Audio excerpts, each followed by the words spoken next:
What is the best medieval weapon? This is a question we get asked a lot, and it's a complicated question with a complicated answer. So let's dig in.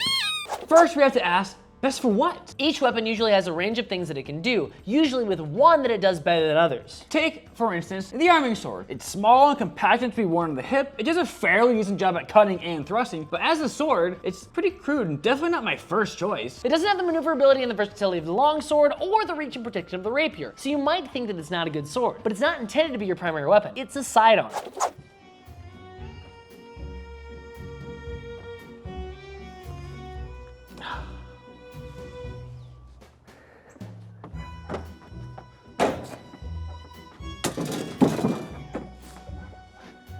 Would you mind just gonna watch your head?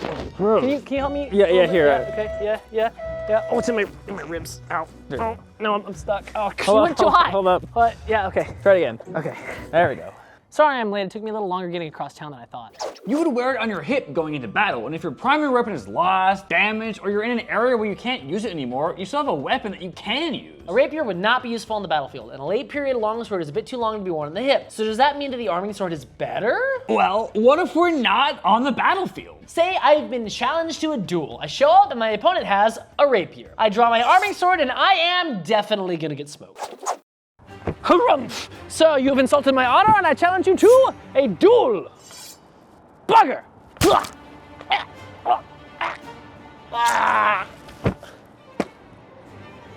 The rapier has more reach, it's got better hand protection, and it's much faster. This would not even be a competition. So in this situation, I definitely want my own rapier. This is the problem with asking which weapon is best. Each has its own strengths and its own weaknesses, and not all of them are intended to be your primary weapon. A handgun is not the best gun, but it's the most convenient to carry around. Look at the spear. It's long, it's easy to use, it's cost effective, it's light, easy to carry around, so it's the best weapon, right? Well, what if you need to walk around town? What if you need to pop into the shops? Well, time to go. Whoa! Watch where you're going. Hey, can you stop? Oh. Ooh.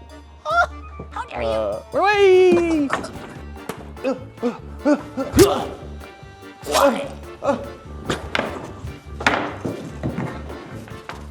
You've got a big spear walking the top of every door and people, and you can't fit into places. Also, people see the spear as a tool of war. Why are you carrying one around town? In this situation, you probably want an arming sword or a rapier. We also have to take into consideration the time period and the technology available. Many weapons evolved from other weapons. But that isn't all thanks to changes in technology, it's also thanks to changes in society. The longsword was originally a weapon meant for battle, but as time went on, the sword evolved. The longsword became a sporting weapon. It got longer and the shape changed until we eventually got the modern day fetter. And in its sporting configuration, it would be very bad on the battlefield. Prepare to be vanquished! Ha! Ha! Ha! Ho! Ha! Ha! Ho! Ho! Take these blows! My turn. Ah! Ready to fence? Yeah. Is this your first time at the fencing club? Do you need to borrow a sword? No, I brought my own.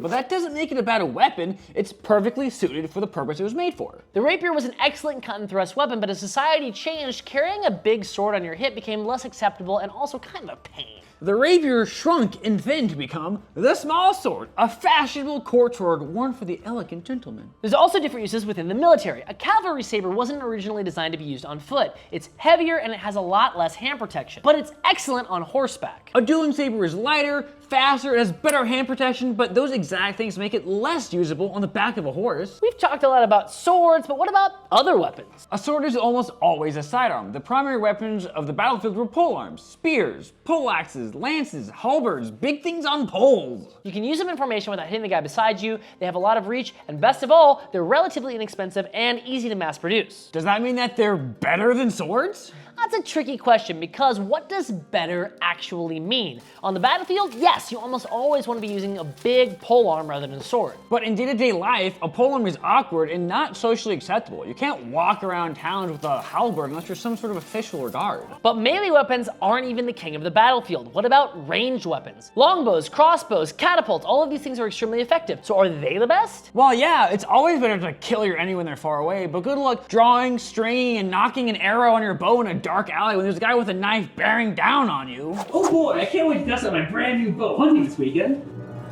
Give me all your money. Egads, I'm being robbed! Luckily, I'm armed! Oh, bugger, what's extreme? Give us a moment. It's in here somewhere. No.